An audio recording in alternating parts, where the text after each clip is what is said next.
진수가 조롱 섞인 눈빛으로 만석을 바라보며 날카롭게 말했습니다.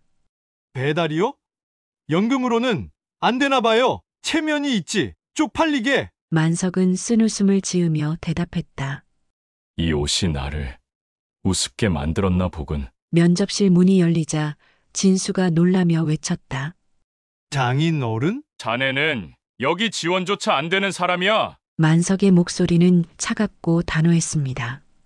안녕하세요, 여러분. 오늘도 마음 깊은 곳까지 전해드릴 이야기를 준비했습니다. 시작하기 전에 구독과 좋아요는 무료이니까 버튼으로 응원해주시고 여러분의 소중한 댓글도 남겨주세요. 김만석은 오늘도 어김없이 저녁 6시가 되자 방에서 나왔습니다. 74세의 나이에도 허리는 곱고 걸음걸이는 단단했죠. 거실 한 구석에 걸린 아내의 영정 앞에서 잠시 묵념을 올린 뒤 만석은 옷장에서 파란색 배달 대행 유니폼을 꺼냈습니다. 오늘도 다녀오겠습니다. 혼잣말로 중얼거리며 유니폼을 입는 만석의 모습은 어딘지 쓸쓸해 보였습니다. 거울 속 자신을 바라보며 만석은 작은 한숨을 내쉬었죠. 주름진 얼굴에 억지로 미소를 지어보지만 눈가에는 깊은 피로가 서려 있었습니다. 현관문을 나서는 만석을 1층 경비실의 박 경비원이 보며 고개를 끄덕였습니다. 김 사장님, 오늘도 나가시는군요. 네, 다녀오겠습니다. 만석은 정중하게 인사하고 아파트 단지를 벗어났습니다. 저녁 무렵의 골목길은 퇴근하는 사람들과 저녁 준비를 하는 주민들로 북적였죠. 만석은 익숙한 듯 골목 곳곳을 누비며 배달 대행 일을 시작했습니다. 한편 딸 김지영은 회사에서 퇴근 후 집으로 향하는 길이었습니다. 46세의 지영은 중견기업에서 과장으로 일하며 나름 안정된 생활을 하고 있었죠. 하지만 요즘 들어 아버지 만석의 행동이 걱정스러웠습니다. 여보, 우리 아버지 요즘 매일 저녁마다 어디 나가시는 것 같은데. 집에 들어서자마자 남편 박진수에게 말을 꺼낸 지영이었습니다. 48세의 진수는 대기업 임원이라는 자부심이 강한 남자였죠. 소파에 앉아 경제신문을 보던 진수는 시큰둥하게 대답했습니다. 뭐 어디 동네 어르신들이랑 바둑이나 두러 가시겠지. 그런 거 신경 쓸 필요 있나? 지영은 진수의 무심한 반응에 약간 서운함을 느꼈지만 더 이상 말하지 않았습니다. 그런데 마음 한편으로는 계속 아버지가 걱정되었죠. 며칠 후 지영은 돌아가신 어머니의 기일을 맞아 가족 식사를 제안했습니다. 아버지, 이번 주말에 엄마 기일이니까 우리 셋이 함께 식사하면 어떨까요? 그래, 좋은 생각이구나. 오랜만에 가족끼리 시간을 보내자. 만석은 기뻐하며 대답했습니다. 하지만 진수는 별로 내키지 않는 표정이었죠. 그날 회사 일이 좀 있어서. 여보, 가족 모임인데 그러지 말아요. 지영의 간곡한 부탁에 진수는 마지못해 동의했습니다. 약속한 토요일 저녁, 세 사람은 집 근처 한정식집에서 만났습니다.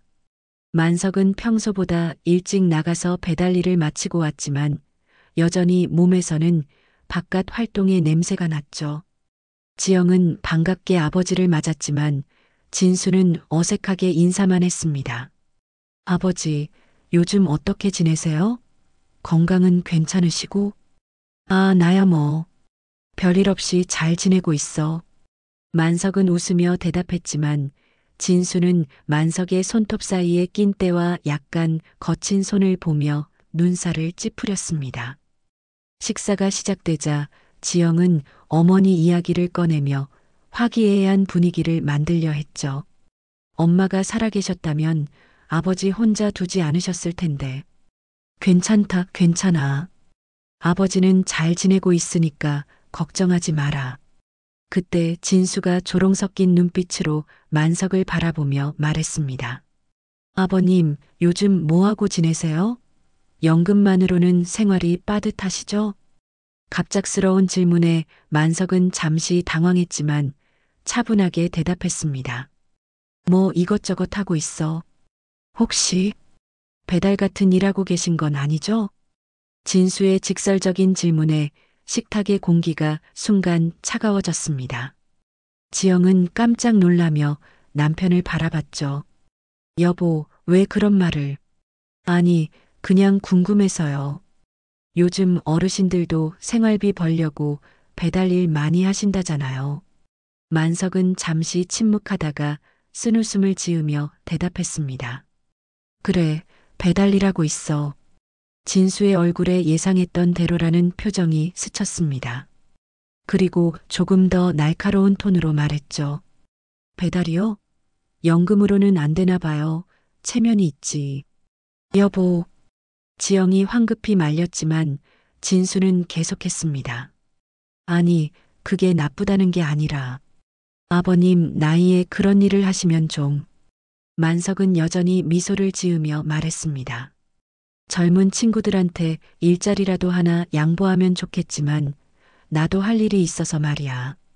그렇게 말하는 만석의 목소리에는 씁쓸함이 배어 있었습니다. 지영은 급히 화제를 돌리려 했지만 이미 식사 분위기는 어색해져 버렸죠.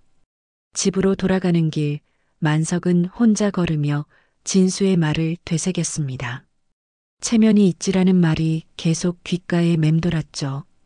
겉으로는 유쾌한 노인으로 보이려 했지만 속으로는 수치와 외로움을 씹고 있었습니다. 체면이라. 만석은 하늘을 올려다보며 중얼거렸습니다. 별이 총총한 밤하늘 아래 74세 노인의 그림자는 길고 쓸쓸해 보였죠. 그로부터 며칠이 지났습니다. 만석은 여전히 매일 저녁 배달 유니폼을 입고 골목을 누비고 있었죠. 하지만 진수의 그 말이 계속 마음에 걸렸습니다. 체면이 있지라는 말이 밤마다 그를 괴롭혔거든요. 어느 새벽 2시 만석은 마지막 배달을 마치고 집으로 돌아가는 길이었습니다. 평소보다 늦은 시간이었지만 추가 수입을 위해 야간 배달까지 맡았던 거죠. 그런데 큰 길 모퉁이에서 갑자기 요란한 소음이 들렸습니다. 꽝! 2대의 승용차가 부딪히는 소리였습니다. 만석은 급히 현장으로 달려갔죠. 다행히 큰 부상자는 없었지만 한 운전자가 술에 취해 비틀거리고 있었습니다. 아저씨, 괜찮으세요? 아, 네. 고맙습니다. 만석은 119에 신고하고 경찰이 올 때까지 현장을 지키며 도움을 주었습니다. 경찰이 도착하자 참고인 조사가 필요하다며 만석에게 경찰서 동행을 요청했죠. 죄송합니다만 목격자 조사 때문에 서에 한번 가셔야겠습니다. 네, 알겠습니다. 새벽 4시가 되어서야 만석은 경찰서에서 나올 수 있었습니다. 집에 도착한 건 새벽 5시였죠. 몸은 피곤했지만 잠은 오지 않았습니다. 창문 너머로 동이 트는 모습을 바라보며 만석은 깊은 생각에 잠겼습니다. 그날 오후 지영은 진수와 함께 마트에서 장을 보고 있었습니다. 진수는 며칠 전 식사 자리에서의 일을 여전히 못마땅해 하고 있었죠. 여보, 저번에 아빠한테 너무했어. 사과해야 되는 거 아니야? 사과? 내가 뭘 잘못했다고? 진수는 어이없다는 표정으로 지영을 바라봤습니다. 솔직히 말해봐. 아버님이 배달 알바하는 거 창피하지 않아? 그게 뭐가 창피해? 아버지 나름대로 열심히 사시는 건데. 아니야, 지영아. 넌 몰라. 진수는 목소리를 낮추며 말했습니다. 나는 회사에서 임원이야. 그런데 장인이 배달 알바라니. 동료들이 알면 어떻게 생각하겠어? 그런 생각을 하는 사람들이 이상한 거지. 우리가 부끄러워할 이유가 뭐가 있어? 하지만 진수는 고개를 저었습니다. 그에게는 사회적 체면이 무엇보다 중요했거든요. 그날 저녁 진수는 회사 동료들과 술자리를 가졌습니다. 김 부장이 농담조로 말했죠. 박상무, 요즘 경제가 어려워서 우리 부모님들도 일하시는 분들 많다던데? 그러게 말입니다. 연금만으로는 생활이 빠듯하니까요. 다른 동료가 맞받았습니다. 진수는 괜히 기분이 나빠졌죠. 혹시 자신의 장인 이야기가 회사에 알려진 건 아닌지 의심스러웠습니다. 혹시 박 상무장인 어른도? 아니에요. 저희 장인 어른은 그런 일 안 하세요. 진수는 서둘러 부인했습니다. 하지만 속으로는 불안했죠.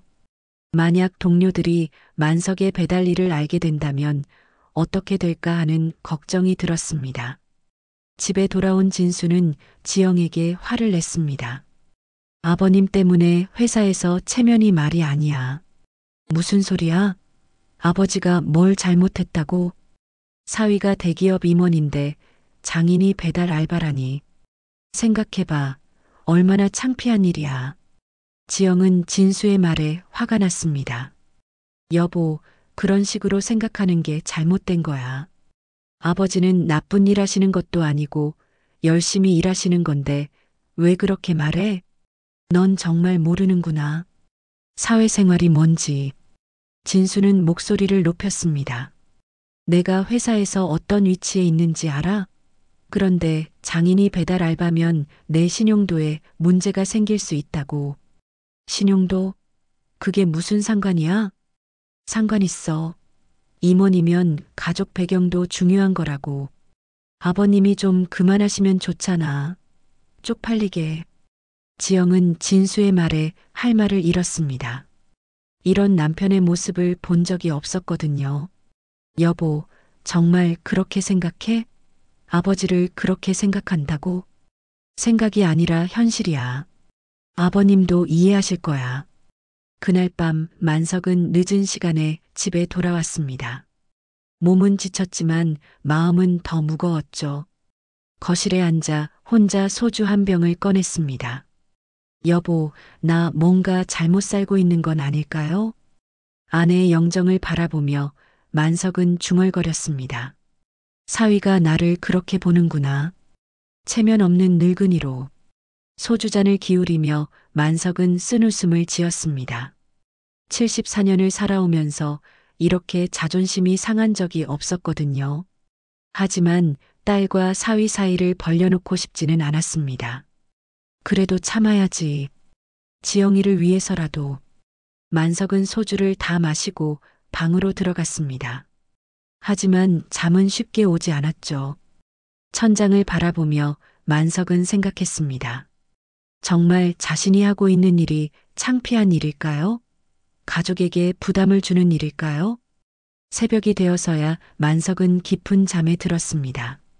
하지만 그의 마음속 깊은 곳에는 상처가 깊게 패였죠.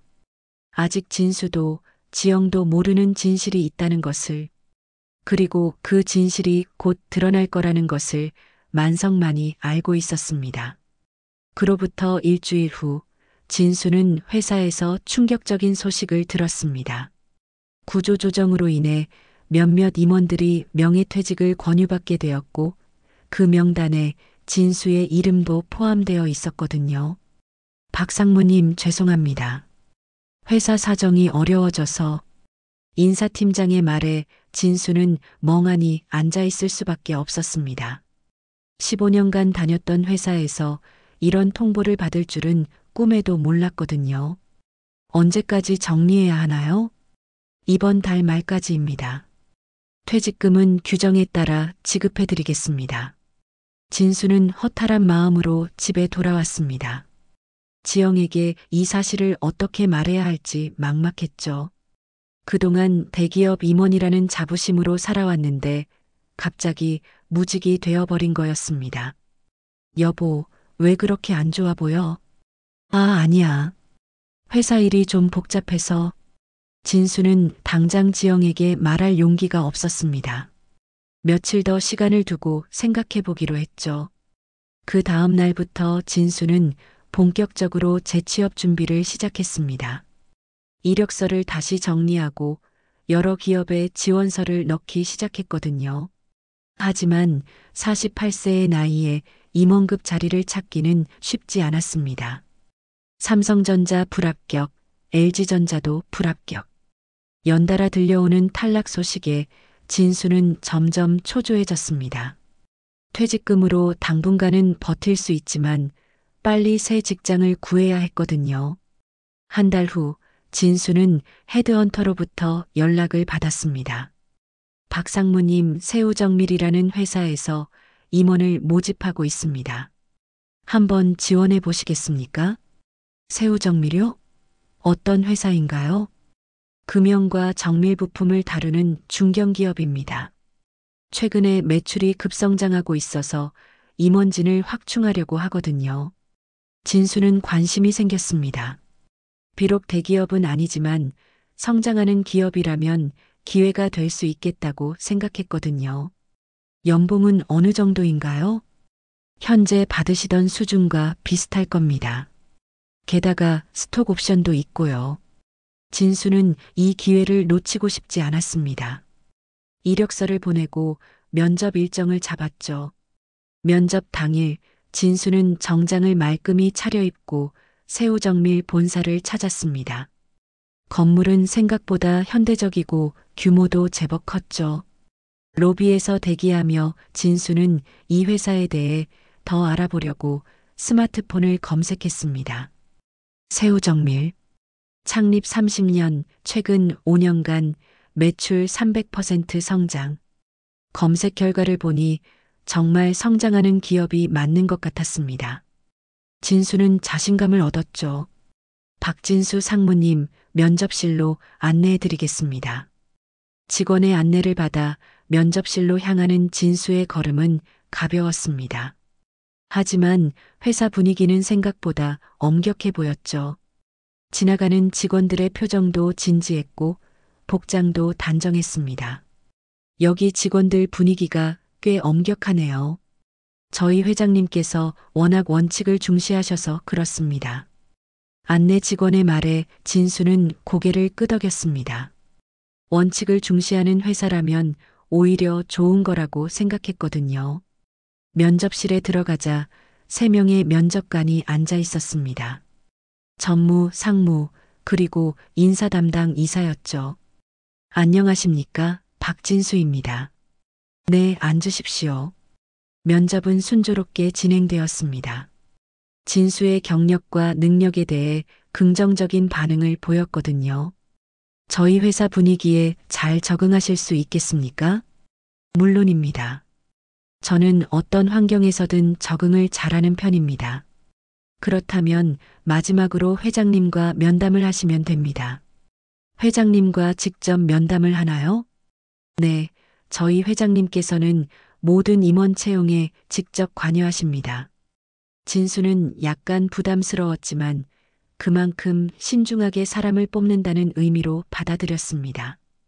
회장님께서 곧 오실 예정이니까 잠시만 기다려 주십시오. 면접관들이 나간 후 진수는 혼자 면접실에서 기다렸습니다. 창밖을 바라보며 진수는 생각했죠. 이 회사면 새로운 시작이 될 수 있을 것 같은데. 하지만 기다리는 시간이 길어지자 진수는 약간 불안해졌습니다. 30분이 지나도 회장이 나타나지 않았거든요. 뭐 하는 거야? 시간 개념이 없나? 진수는 속으로 불평했습니다. 그동안 대기업에서 일했던 경험으로는 이해할 수 없는 상황이었거든요. 1시간이 지나자 진수는 참을성을 잃기 시작했습니다. 이런 식으로 사람을 기다리게 하다니 회사 운영이 제대로 되는 건가? 마침 한 직원이 면접실에 들어왔습니다. 죄송합니다. 회장님께서 급한 일이 생기셔서 조금 더 기다리셔야 할 것 같습니다. 얼마나 더 기다려야 하나요? 정확하지는 않지만 1시간 정도 더. 진수는 황당했습니다. 면접자를 이런 식으로 대하는 회사가 어디 있느냐는 생각이 들었거든요. 이 정도 기업이면 내가 아깝죠. 진수는 직원에게 불평을 털어놓기 시작했습니다. 요즘 사장들도 대충 사람 봐서 안 돼요. 시간 약속도 제대로 못 지키고. 그런데 저는 대기업에서 15년간 임원으로 일했던 사람이거든요. 이런 식으로 대접받을 사람이 아니라고요. 직원은 당황한 표정으로 진수의 말을 들었습니다. 그런데 그때 다른 직원이 황급히 다가와서 귓속말을 했죠. 그 말, 방금 회장님이 다 들으셨습니다. 진수는 순간 얼굴이 하얘졌습니다. 뭐라고요? 회장님께서 방금 복도에서 다 들으셨다고 합니다. 진수는 급히 뒤돌아봤습니다. 면접실 문이 열리면서 한 사람이 들어왔는데 그 사람을 보는 순간 진수는 말문이 막혔습니다. 파란색 배달 대행 유니폼을 입은 그 사람은 다름 아닌 김만석이었거든요. 장인어른? 진수는 믿을 수 없다는 표정으로 만석을 바라봤습니다. 만석은 차분한 표정으로 진수를 보며 말했죠. 이 옷이 날 비웃게 만들었나 보군. 그리고 잠시 후 더욱 충격적인 말을 이어갔습니다. 그런데 웃긴 건 너 여기 지원조차 안 되는 사람이야. 진수는 눈앞의 상황을 도저히 믿을 수 없었습니다. 매일 저녁 배달 유니폼을 입고 나가던 장인이 바로 이 회사의 회장이라니요. 머릿속이 하얗게 변했죠. 장인어른. 아니, 이게 무슨... 만석은 배달 유니폼을 입은 채로 회장실 의자에 앉았습니다. 그 모습이 진수에게는 더욱 충격적으로 다가왔죠. 방금 전까지 자신이 했던 말들이 주마등처럼 스쳐 지나갔습니다. 이 정도 기업이면 내가 아깝다고 했지? 만석의 목소리는 차갑고 단호했습니다. 요즘 사장들도 대충 사람 본다고 했고, 진수는 식은땀이 등줄기를 타고 흘렀습니다. 변명을 하려고 했지만 입이 떨어지지 않았거든요. 저는 몰랐습니다. 설마 장인어른이, 설마 배달 알바나 하는 늙은이가 회장일 리 없다고? 만석은 책상 위에 놓인 서류를 넘기며 말했습니다. 박진수, 나이 48세, 전직 대기업 임원. 그런데 회사에서 구조조정으로 밀려났지? 진수는 깜짝 놀랐습니다. 자신이 회사에서 나온 사실까지 알고 있다니요. 어떻게? 이 바닥이 좁아. 내가 모르는 게 뭐가 있겠나.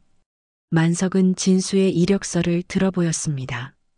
경력은 괜찮아 보이네. 하지만 인성은 글쎄다. 장인어른, 제가 사과드리겠습니다. 정말 몰랐습니다. 진수는 급히 고개를 숙였습니다. 하지만 만석의 표정은 여전히 차가웠죠. 사과? 뭘 사과해? 내가 평소에 생각하던 걸 솔직하게 말한 거잖아. 만석은 자리에서 일어나 창문 쪽으로 걸어갔습니다. 체면이 있다고 했지? 배달 알바가 쪽팔린다고 했고, 그건 맞는 말이야. 나도 처음엔 그렇게 생각했어. 만석은 창밖을 바라보며 계속 말했습니다. 30년 전에 이 회사를 만들었을 때 나도 체면을 중시했거든. 사장이면 사장답게 살아야 한다고 생각했지. 진수는 만석의 말을 듣고 있을 수밖에 없었습니다. 하지만 현실은 달랐어. 고객이 뭘 원하는지 모르면 사업이 안 되더라고. 만석은 다시 진수를 바라봤습니다. 그래서 직접 나가서 배달도 하고 현장도 다니고 고객들 만나서 이야기도 들어봤어. 그럼 정말로. 응, 시장 조사야. 우리 회사 제품이 어떻게 쓰이는지, 고객들이 뭘 불편해하는지 직접 보려고. 진수는 할 말을 잃었습니다. 자신이 그토록 무시했던 배달 일이 사실은 회장의 치밀한 경영 전략이었던 거죠. 하지만 넌 그걸 보고 뭐라고 했지? 만석의 목소리에 실망감이 묻어났습니다. 연금도 안 되나 보다고 체면이 있다고 했잖아. 죄송합니다. 정말 죄송합니다. 진수는 깊숙이 고개를 숙였습니다. 하지만 만석은 냉정하게 말했죠. 미안하다고 해서 되는 일이 아니야. 만석은 책상으로 돌아와 앉았습니다. 너 같은 사람은 우리 회사에 필요 없어. 장인어른, 한 번만 기회를. 기회? 넌 이미 기회를 날려버렸어. 만석은 진수의 이력서를 책상 서랍에 넣으며 말했습니다. 사람을 겉모습으로 판단하고 편견을 가지고 무시하는 사람이 우리 회사에서 뭘 할 수 있겠어? 진수는 절망적인 기분이 들었습니다. 이 회사가 마지막 희망이었는데 그것마저 물거품이 되어버린 거죠. 게다가 가족도 제대로 챙기지 못하는 사람이. 만석의 말에 진수는 더욱 작아졌습니다. 지영이한테는 뭐라고 말할 거야? 아직 회사 그만둔 것도 말 안 했지? 진수는 깜짝 놀랐습니다. 그것까지 어떻게 알았을까요? 헤드헌터가 내 친구거든. 내가 얼마나 급하게 일자리를 찾고 있는지 다 알아. 만석은 차가운 미소를 지었습니다.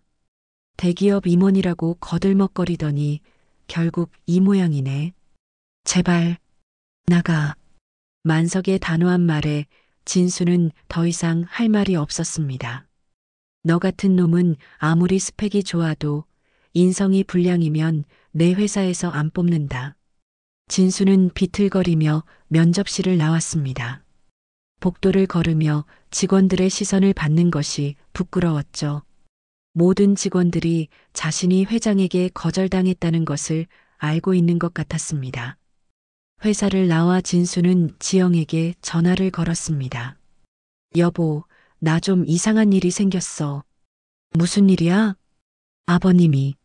아버님이 사실은. 진수는 말을 제대로 이어가지 못했습니다. 어떻게 설명해야 할지 모르겠더라고요. 뭔 소리야? 아버지가 뭐? 나중에 집에서 이야기할게. 진수는 전화를 끊었습니다. 하지만 집에 가서 지영에게 뭐라고 말해야 할지 막막했죠. 그날 저녁 진수는 집에 들어가지 못하고 근처 술집에서 혼자 술을 마셨습니다. 자신의 오만함과 편견이 얼마나 큰 실수였는지 깨달았거든요. 하지만 이미 늦었습니다. 내가 뭘 한 거야? 진수는 소주잔을 기울이며 후회했습니다. 장인을 무시하고 배달일을 비하하고 심지어 면접에서까지 거만하게 굴었던 자신이 부끄러웠죠. 한편 만석은 회장실에서 배달 유니폼을 벗고 정장으로 갈아입었습니다. 창밖을 바라보며 깊은 한숨을 내쉬었죠. 지영이가 알면 얼마나 상심할까. 만석의 마음도 편하지 않았습니다. 비록 진수가 잘못했지만 딸의 남편이기도 했거든요. 하지만 원칙은 원칙이었습니다. 사람됨이 바르지 못한 사람은 가족이라도 받아들일 수 없었죠. 진수는 술집에서 나와 집으로 향했지만 발걸음이 무거웠습니다. 어떻게 지영에게 오늘 있었던 일을 설명해야 할지 막막했거든요. 장인이 자신이 지원한 회사의 회장이었다는 것, 그리고 면접에서 완전히 망쳤다는 것을 어떻게 말할 수 있을까요? 집 앞에서 한참을 서성이다가 진수는 용기를 내어 현관문을 열었습니다. 지영은 거실에서 텔레비전을 보고 있었죠. 여보, 왜 이렇게 늦어? 술 냄새도 나고. 지영아, 나 너한테 할 말이 있어. 진수의 심각한 표정을 본 지영은 텔레비전을 끄고 진수를 바라봤습니다. 무슨 일이야? 전화할 때도 이상하더니. 사실은 내가 회사를 그만뒀어. 뭐라고? 지영은 깜짝 놀라며 자리에서 일어났습니다. 언제? 왜 지금까지 말 안 했어? 한 달 전에 구조조정으로 나오게 됐어. 지영은 한동안 말을 하지 못했습니다. 남편이 무직이 되었다는 충격도 컸지만 한 달 동안 숨겼다는 사실이 더 당황스러웠거든요. 그럼 요즘 매일 뭐 했던 거야? 재취업 준비하고 있었어. 그런데 오늘. 진수는 망설이다가 계속 말했습니다. 오늘 면접 본 회사가 아버님 회사였어. 아버지 회사? 지영은 이해할 수 없다는 표정이었습니다. 무슨 소리야? 아버지는 배달일 하신다고 했잖아. 그게 아버님이 사실은 그 회사 회장이셨어. 진수는 오늘 있었던 일을 차근차근 설명했습니다. 새우정밀의 면접을 보러 갔던 것, 회장을 기다리며 불평했던 것, 그리고 만석이 배달 유니폼을 입고 나타났던 충격적인 순간까지 모든 것을 말했죠. 지영은 말을 듣고 있을 수밖에 없었습니다. 아버지가 회장이라는 것도 놀라웠지만 남편이 그동안 아버지를 어떻게 대했는지 떠올리니 얼굴이 화끈거렸거든요. 그럼 면접 결과는? 당연히 떨어졌지. 아버님이 직접 거절하셨어. 진수는 고개를 떨구며 말했습니다. 너 같은 놈은 인성이 불량해서 안 뽑는다고. 지영은 한참 동안 침묵했습니다. 그러다가 천천히 입을 열었죠. 당연한 거 아냐? 뭐라고? 당연하다고 했어. 그동안 여보가 아버지한테 어떻게 했는데? 지영의 목소리에는 차가움이 묻어 있었습니다. 배달 알바라고 무시하고 체면 없다고 했잖아. 그런 사람을 왜 뽑겠어?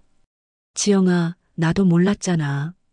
설마 아버님이 회장일 줄 몰랐다고?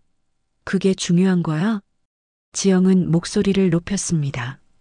아버지가 회장이든 배달원이든 가족이잖아. 그런데 여보는 아버지를 무시했어. 진수는 지영의 말에 할 말이 없었습니다. 지영의 말이 맞았거든요. 미안해, 지영아. 내가 잘못했어. 나한테 사과할 일이 아니야. 아버지한테 가서 사과해. 그런데 아버님이 만나주실까? 모르겠어. 여보가 그동안 한 일 생각하면. 지영은 한숨을 내쉬었습니다. 게다가 이제 알았는데 아버지가 왜 배달 일을 하셨는지. 뭔 뜻이야? 시장 조사였다며? 고객들을 직접 만나보려고. 지영은 쓴웃음을 지었습니다. 정말 대단한 분이야. 74세 나이에도 현장을 뛰어다니시면서 회사를 키우고 계셨던 거네. 진수는 점점 더 부끄러워졌습니다. 자신이 얼마나 어리석었는지 깨달았거든요. 지영아, 나 어떻게 하면 될까? 모르겠어. 아버지 무시하던 사람한텐 아무 말도 하고 싶지 않아. 지영은 냉정하게 말했습니다. 이제 좀 알아? 진짜 체면이 뭔지. 그날 밤 진수는 잠을 이룰 수 없었습니다. 과거 자신의 행동들이 계속 떠올랐거든요. 만석을 무시했던 눈빛, 배달 일을 비하했던 말들, 그리고 오늘 면접에서 보인 거만한 태도까지 모든 것이 부끄러웠습니다. 다음 날 아침 진수는 만석을 찾아가기로 결심했습니다. 하지만 용기가 나지 않았죠. 몇 번이나 만석의 집 앞까지 갔다가 돌아서곤 했습니다. 그러던 중 진수는 만석이 배달 유니폼을 입고 나오는 것을 봤습니다. 여전히 시장 조사를 위해 나가시는 거였죠. 장인어른. 진수는 용기를 내어 만석을 불렀습니다. 만석은 진수를 보고 잠시 멈췄지만 곧 무표정한 얼굴로 지나가려 했죠. 잠깐만요, 제발. 진수는 만석 앞을 막아섰습니다. 비켜. 할 말 없어. 죄송합니다. 정말 죄송합니다. 진수는 길 한복판에서 고개를 숙였습니다. 지나가는 사람들이 쳐다봤지만 신경 쓰지 않았죠. 제가 너무 어리석었습니다. 장인어른을 무시하고. 됐어. 그만해. 만석은 차갑게 말했습니다. 사과받을 생각 없으니까 그만 가. 제발 한 번만 기회를. 기회? 넌 이미 충분히 기회가 있었어. 만석은 진수를 똑바로 바라봤습니다. 가족 식사 자리에서, 집에서, 회사에서 얼마나 많은 기회가 있었는데 진수는 할 말이 없었습니다. 만석의 말이 모두 맞았거든요. 너한텐 사위라는 말도 아깝다. 만석의 마지막 말에 진수는 무너져 내렸습니다. 가족은 서로를 존중해야 하거든. 그런데 넌 뭘 했어? 만석은 더 이상 말하지 않고 떠났습니다. 진수는 그 자리에 주저앉아 한참을 울었죠. 그날 이후 진수는 구직 활동을 포기했습니다. 술로 나날을 보내기 시작했거든요. 자신이 얼마나 큰 실수를 했는지, 그리고 그 실수가 돌이킬 수 없다는 것을 깨달았기 때문이었습니다. 진수가 술에 빠져 지내는 동안 만석은 여전히 매일 배달 유니폼을 입고 거리로 나가고 있었습니다. 하지만 이제는 다른 이유도 있었죠. 마음의 평정을 찾기 위해서였습니다. 어느 날 저녁 만석은 평소처럼 배달을 하다가 한 젊은 창업자를 만났습니다. 김태준이라는 29세 청년이었는데 작은 치킨집을 운영하고 있었죠. 아저씨, 오늘도 수고 많으셨어요. 아니에요. 젊은 사장님이 더 고생하시죠. 만석은 태준과 자연스럽게 대화를 나누었습니다. 태준은 창업한 지 1년밖에 안 되었지만 사업에 대한 열정이 대단했거든요. 사실 요즘 좀 힘들어요. 매출이 생각만큼 안 나와서. 어떤 부분이 어려우신가요? 만석의 관심 어린 질문에 태준은 속마음을 털어놓기 시작했습니다. 고객들이 뭘 원하는지 모르겠어요. 맛은 자신 있는데 손님이 안 와요. 만석은 고개를 끄덕였습니다. 30년 전 자신도 똑같은 고민을 했었거든요. 젊은 사장님, 고객의 목소리를 직접 들어보셨어요? 어떻게요? 배달을 직접 해보세요. 고객들과 대화해 보시고. 태준은 의외라는 표정을 지었습니다. 사장이 직접 배달을요? 네. 저도 그렇게 해봤거든요. 만석은 자신의 경험을 이야기해 주었습니다. 물론 자신이 회장이라는 것은 말하지 않았죠. 며칠 후 태준은 정말로 직접 배달을 시작했습니다. 그리고 고객들의 소중한 의견들을 들을 수 있었죠. 어떤 맛을 선호하는지, 어떤 서비스를 원하는지 직접 확인할 수 있었습니다. 아저씨 말씀대로 하니까 정말 도움이 되네요. 태준은 만석에게 고마워했습니다. 그리고 만석은 그런 태준을 보며 예전 자신의 모습을 떠올렸죠. 30년 전 만석은 작은 금융업체를 시작했습니다. 처음에는 정말 어려웠거든요. 기술도 부족하고 자금도 부족했죠. 하지만 포기하지 않았습니다. 당신, 우리 언제까지 이렇게 살아야 할까요? 돌아가신 아내가 걱정스러운 표정으로 물었던 것이 기억났습니다. 그때 만석은 다짐했죠. 조금만 더 참아줘. 내가 꼭 성공해서 지영이 대학도 보내고 우리 편하게 살게 해줄게. 그래서 만석은 낮에는 공장에서 일하고 밤에는 기술을 배우러 다녔습니다. 주말에는 직접 영업을 다니며 고객을 만났죠. 그 과정에서 고객들이 정말 원하는 것이 무엇인지 알게 되었습니다. 품질도 중요하지만 납기를 지키는 것이 더 중요해요.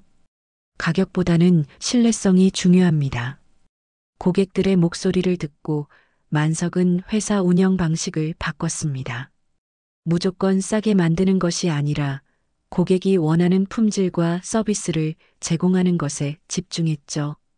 하지만 순탄하지만은 않았습니다.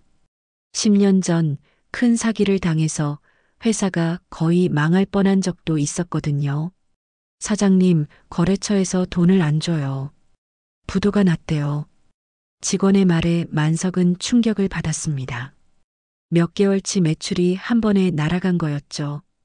어떻게 하시겠습니까? 직원들은 불안해했습니다. 급여도 제때 못 줄 상황이었거든요. 걱정 마세요. 제가 책임질게요. 만석은 집까지 담보로 잡히며 돈을 빌렸습니다. 그리고 직원들 급여를 먼저 챙겼죠. 자신은 몇 달 동안 월급 없이 지냈습니다. 그때 아내가 아팠습니다. 병원비가 많이 들었지만 만석은 치료를 포기할 수 없었죠. 여보, 미안해요.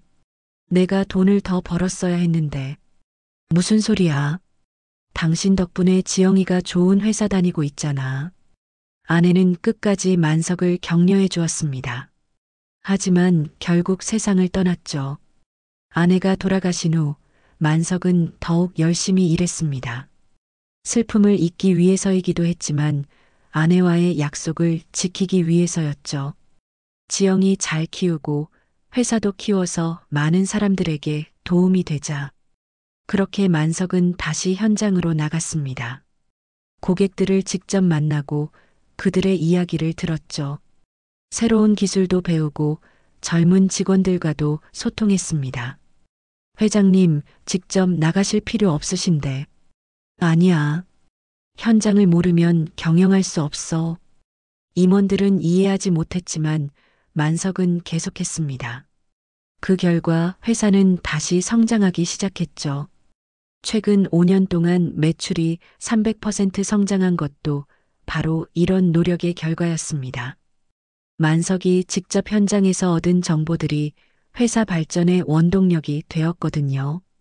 배달 알바라고 무시하더니 만석은 진수의 말을 떠올리며 쓴웃음을 지었습니다. 정작 그 배달 알바가 회사를 일으킨 비결인데 말이죠. 어느 날 만석은 태준과 함께 저녁 식사를 했습니다. 태준의 치킨집 매출이 크게 늘었거든요. 아저씨 덕분에 정말 많이 배웠어요. 고객의 목소리를 직접 듣는 것이 이렇게 중요한 줄 몰랐어요. 잘하셨어요. 앞으로도 계속 고객과 소통하세요. 그런데 아저씨는 어떻게 이런 걸 아세요? 혹시 사업하셨던 분이세요? 만석은 잠시 망설이다가 대답했습니다. 조금 해봤죠. 역시 그런 줄 알았어요. 일반 배달 기사분과는 다르다고 생각했거든요. 태주는 만석을 존경스럽게 바라봤습니다. 저도 아저씨처럼 성공하고 싶어요. 성공은 고객을 위해 일할 때 따라오는 거예요. 돈을 위해 일하면 안 돼요. 만석의 조언에 태주는 깊이 고개를 끄덕였습니다. 집으로 돌아가는 길, 만석은 생각했습니다. 진수도 태준처럼 겸손하고 배우려는 자세가 있었다면 얼마나 좋았을까요? 하지만 이미 늦었습니다. 진짜 체면은 마음 씀씀이에서 나오는 건데 만석은 하늘을 올려다보며 중얼거렸습니다. 별들이 총총히 빛나고 있었죠. 진수는 그날도 어김없이 술집에 앉아 있었습니다. 면접에서 떨어진 지 벌써 한 달이 지났지만 여전히 새로운 일자리를 찾을 엄두가 나지 않았거든요. 자신감도 완전히 바닥났고 만석의 차가운 말들이 계속 머릿속을 맴돌았습니다. 사장님, 오늘도 소주 한 병이요? 네. 진수는 힘없이 대답했습니다. 이제 술집 사장도 진수의 얼굴을 다 외울 정도였죠. 집에서는 지영과의 관계도 점점 악화되고 있었습니다. 진수가 술로 시간을 보내는 것을 보며 지영은 실망감을 감추지 못했거든요. 여보, 이제 그만 일어나. 아버지한테 가서 제대로 사과해. 뭘 어떻게 사과해? 아버님은 날 보기도 싫어하시는데. 그럼 어떡할 건데? 계속 이렇게 술만 마시고 있을 거야? 지영의 말에도 진수는 고개를 젓기만 했습니다. 한편 만석은 매일 현장을 다니며 마음의 평정을 찾으려 노력하고 있었습니다. 하지만 딸과 사위 사이의 문제 때문에 마음이 편하지 않았죠. 어느 날 아침 진수는 용기를 내어 새우정미를 찾아갔습니다. 더 이상 이렇게 살 수는 없다고 생각했거든요. 회사 로비에서 한참을 망설이다가 진수는 엘리베이터를 타고 회장실로 향했습니다. 실례합니다. 회장님 계신가요? 박진수 씨? 비서는 진수를 보고 당황했습니다. 지난번 면접에서 일어난 일들을 모두 알고 있었거든요. 회장님께서는 외부 일정이 있으셔서 기다리겠습니다. 꼭 뵙고 싶습니다. 진수는 간절한 표정으로 말했습니다. 비서는 어쩔 수 없이 만석에게 전화를 걸었죠. 회장님, 박진수 씨가 오셔서 기다리고 계십니다. 들어오라고 하세요. 하지만 괜찮습니다. 들어오라고 하세요. 만석의 말에 비서는 진수를 회장실로 안내했습니다. 진수는 회장실 문을 열고 들어갔습니다. 만석은 책상에 앉아 서류를 보고 있었죠. 진수를 보고도 고개를 들지 않았습니다. 앉으세요. 차가운 목소리였지만 진수는 감사했습니다. 적어도 만나주기는 한 거니까요. 장인어른, 아니 회장님, 무슨 일로 왔습니까? 만석은 여전히 서류에서 시선을 떼지 않았습니다. 진수는 깊숙이 고개를 숙이며 말했습니다. 사과드리러 왔습니다. 이미 사과는 받았습니다. 아니에요. 진심으로 사과드리고 싶어서 왔습니다. 진수는 자리에서 일어나 무릎을 꿇었습니다. 회장실 바닥에 무릎을 꿇고 고개를 숙인 거죠. 몰라봤습니다, 아버님. 아니, 회장님. 제가 너무 오만했습니다. 만석은 그제서야 고개를 들어 진수를 바라봤습니다. 진수의 모습이 많이 초라해져 있었죠. 수염도 제대로 깎지 않았고 옷도 구겨져 있었습니다. 그동안 회장님을 무시하고 배달 일을 비하했던 제 자신이 부끄럽습니다. 진수의 목소리에는 진심이 담겨 있었습니다. 회장님이 얼마나 대단한 분인지, 얼마나 치밀하게 경영을 하고 계신지 이제야 알았습니다. 일어나세요. 만석이 말했지만 진수는 일어나지 않았습니다. 제발 용서해 주세요. 저는 정말 어리석은 사람이었습니다. 박진수 씨, 만석의 목소리에 엄격함이 담겨 있었습니다. 일어나라고 했습니다. 진수는 그제서야 일어났습니다.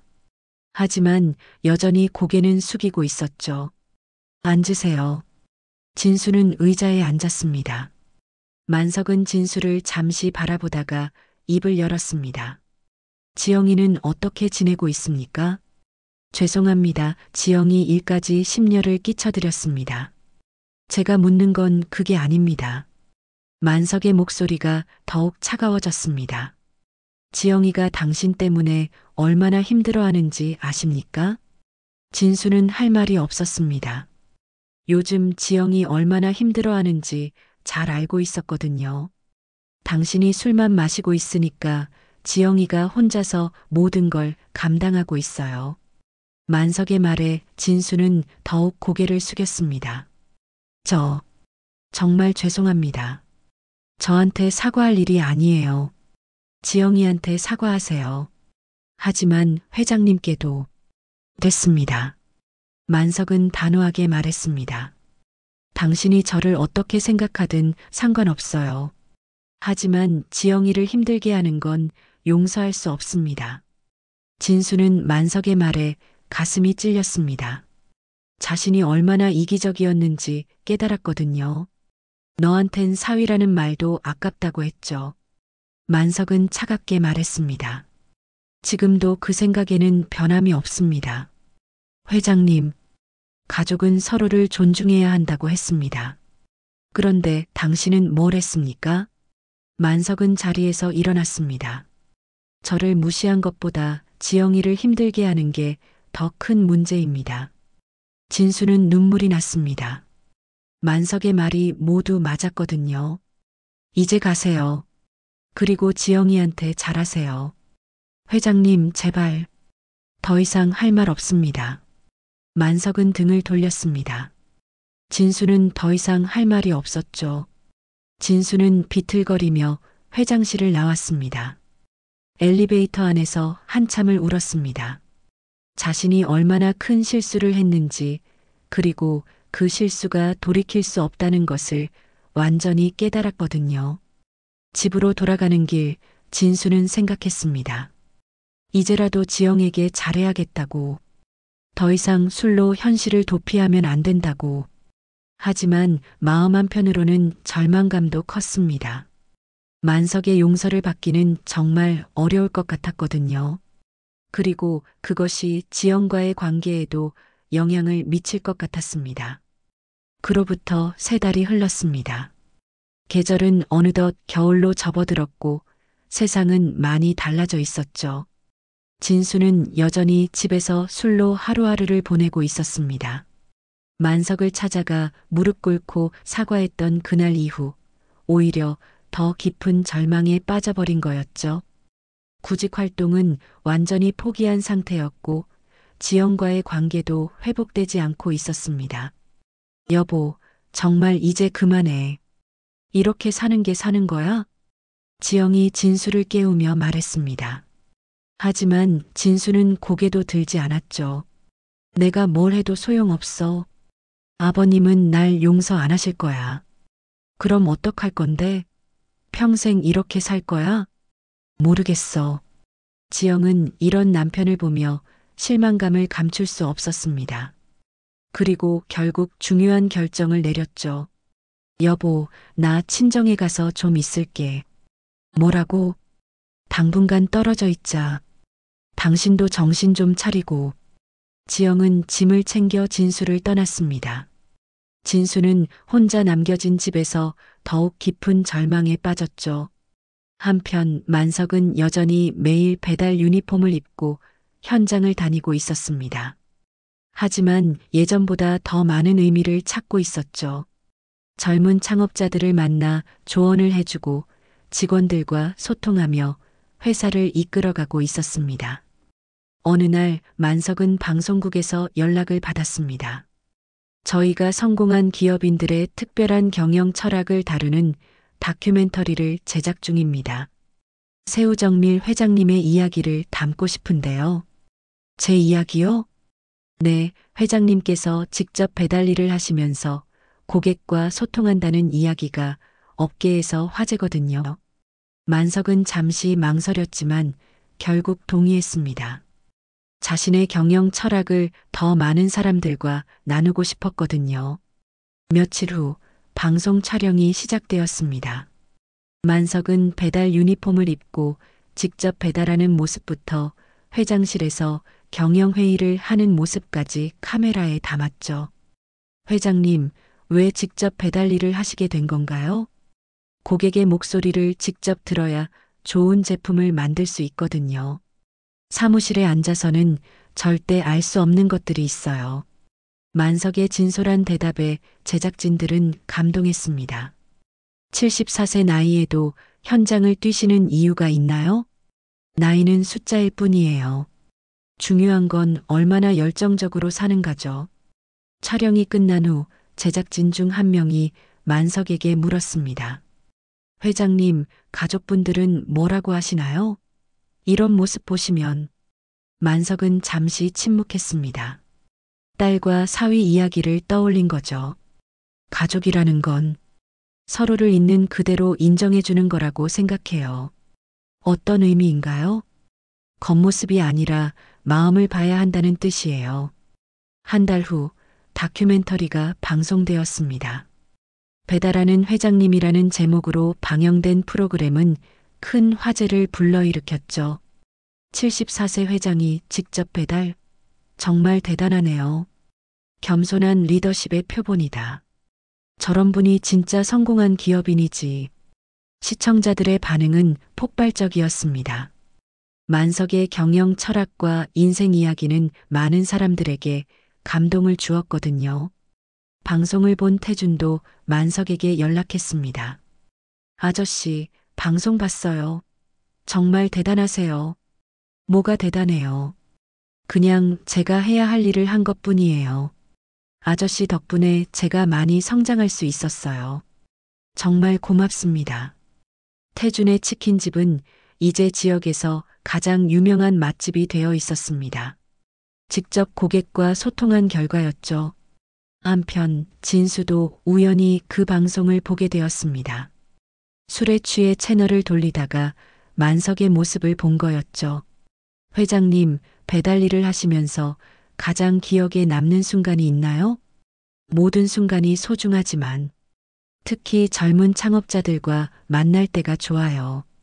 그들의 열정을 보면 제가 더 배우게 되거든요. 만석의 말을 들으며 진수는 눈물이 났습니다. 자신이 얼마나 어리석었는지 다시 한번 깨달았거든요. 진짜 체면은 마음 씀씀이에서 나오는 거야. 만석의 마지막 말에 진수는 흐느끼기 시작했습니다. 방송이 끝난 후 진수는 오랜만에 술잔을 내려놓았습니다. 그리고 거울을 보며 자신의 모습을 들여다봤죠. 너무나 초라하고 추한 모습이었습니다. 내가 정말 바보였구나. 진수는 진정한 반성을 시작했습니다.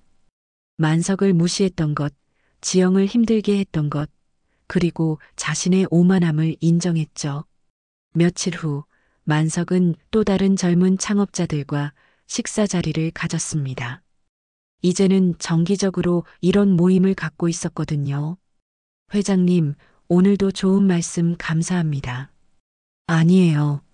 저도 여러분들한테 배우는 게 많아요. 식사가 끝나고 만석은 혼자 배달 오토바이 옆에 앉았습니다. 저녁 하늘에는 별들이 반짝이고 있었죠. 당신, 나 잘하고 있는 거 맞죠? 하늘을 올려다보며 만석은 돌아가신 아내에게 말했습니다. 사람을 겉모습으로 판단하면 안 된다고 늘 말하셨잖아요. 바람이 살랑 불어왔습니다. 마치 아내가 대답하는 것 같았죠.